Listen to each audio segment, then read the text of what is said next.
Welcome to Devlog number 6 for my dream game, Prisma. It's been a minute. Sorry for the lack of updates lately. I kind of realized something after the last devlog. I was spending a lot of time talking about the specifics of how I was programming and organizing the game in the engine, but the devlogs that I liked watching were always talking more about the game itself and the design decisions they were making, about features in the game, not necessarily the stuff they were doing in a specific engine. So I looked at how to do that in my devlogs and realized that I just started sharing my game way too early. So the only things that were happening were related to the game engine, and things were changing a lot, so anything I talked about or showed would likely change super quickly. But now it's been several months of hard work, and I think the game is in a much better state to share, and I'm extremely excited to share it with you guys again. Also, the game is mostly system ready at this point, meaning that most of the major stuff in the game works, and the game is technically playable at this point, but there's not much to do yet. So that's really cool. Also, it's a new year, so I wanted to get back to making videos on a regular basis, so you guys can hold me to that. What you've been looking at so far is the game as I showed it up through the last devlog, so let's go ahead and flip over and take a look at what I've got currently. Obviously, the first big thing is the art style. I enjoyed the last South Park-like art style, but I don't think that it really fit what I was going for super well, so I tried a couple different concepts before landing on this main character design. This is the new overworld sprite compared to the last one, and this is how he looks moving around. Also, don't mind the plain looking environment. This was actually a lesson I learned recently, as in like the last couple months. I found that I was spending a lot of time trying to perfect the pixel art for the environment, like making roads and the grass have nice edges where it meets the sand and all the bushes and trees and stuff. But then whenever I needed to change something, which happens quite often, I was spending a lot of time just fixing up the pixel art. So finally the thought occurred to me just to slap together some really simple colors for the environment so I can rapidly prototype it and just make sure that the game works from a functional standpoint before I work on making it all pretty. I just put some basic colors there to give me an idea of what it will be in the end, so kindly ignore that for now. Also, here's a quick look at the current UI. I'm not super set on the colors, but I like the style here. I've got quite a few menus. Who knew that an RPG would be super menu heavy? And this is a super quick look at the level up menu. I'm going to make a dedicated video on this in the future and explain how it works, but I just wanted to show it quickly here, and I really like this style.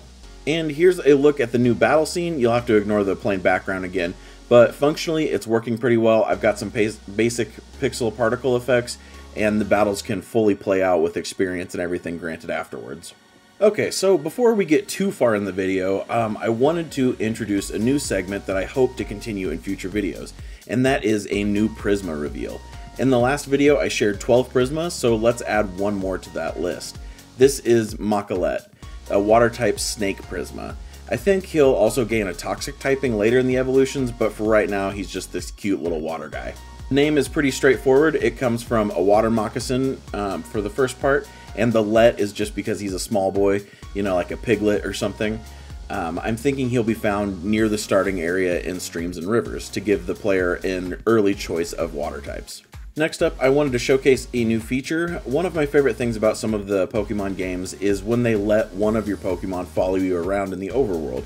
It's just so much fun to see them moving around behind you. So even though I knew it would make me create a bunch of extra art for each Prisma, I just knew I had to do it. So here's a look at your Prisma following you around in the overworld. I debated a bit on how to do this. Right now I just have the first Prisma in your party being the one who follows you. You can change it at any time, but I contemplated letting that first 3 follow you, since they'll be the ones that you will use in battle, but I thought that might clutter up the screen a bit and just be a little too much going on. I don't know. Let me know what you guys think about that one. But for the time being, I think having your Prisma follow you around adds quite a bit to just the feel of the game and making the overworld feel a little more at home. Next up, I wanted to talk about some changes that I made to a few of the Prisma that I showcased in the last video. So I wanted to provide an update for you guys. First, the starters have remained mostly untouched. I mentioned that I was really happy with all of their designs in the last video. The only thing I changed was Forafurl's name, so I changed it to Foratot. That's because he's the first form, so tot is a good suffix. But also the frill part of the name was a reference to the frills that he will be gaining in later evolutions, so I think it makes more sense to have the next form called for a frill instead of the first form. And if you watched the last video, this won't be a shock, but I ended up pretty much changing everything about Gravox. Didn't really like the name, and I thought the design could be more interesting. So first of all, I changed the name to Bramble. It's cuter, and I think it fits better. Gravox might still be an evolution name, but I also decided to try to make some new sprite art for this one, with his mane being the grass part instead of the horns, and I ended up liking it a lot better. So this is the new version of Bramble. Next up, I changed the sprite art for Caladim. I mentioned that I wasn't super sure about the previous art, so I just tweaked it slightly and it ended up looking a little more turtle-like. But in general, I like this design much better than the previous art. But let me know what you guys think.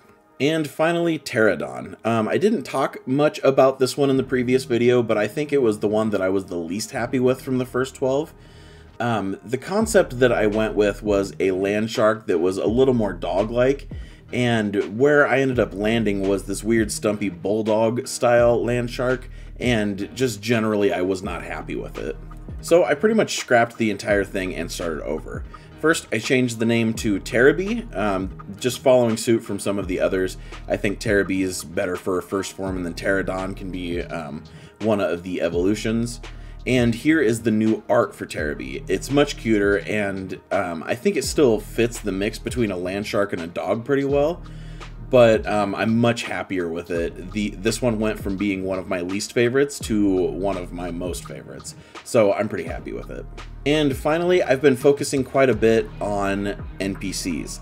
I've been trying to model them after Stardew Valley a bit in terms of functionality. I just want them to seem like they have a life and move around the town as you play, rather than just stand in one spot and spit out a few lines. This has been a pretty difficult system to implement, but I'm enjoying the results so far. This is the first NPC I created. His name is Otis, and he is the town bartender. Then I started to create a few more, but I'm still kind of in the blocking out phase, so they don't really have full art. But as I said earlier in the video, these blobs of color kind of let my brain fill in the blanks, and it can kind of create the patterns of what I want them to look like before I actually make it. And it kind of just allows me to sit with the characters for some time before I make the final design, and they end up looking a lot more like I think they should. And it's just been working out pretty good. The two other NPCs that I have started are Arya, the town priestess, where you'll go to like heal your Prisma, and Jean, the player's grandfather. Well, that was a lot of new info to throw at you guys, but I'm very happy to be back and sharing the game again. Like I said, I really want to get back to posting some regular devlogs about this since it is now 2022. I've also been thinking about starting a Discord. I just want to make sure I do it right.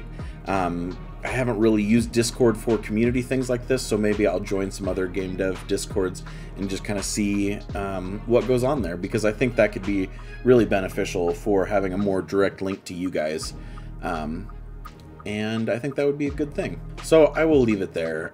Thank you guys for watching. I hope you all had a wonderful new year, and I'm excited to see what you guys think. So let me know what you think down in the comments, and I will see you guys next time.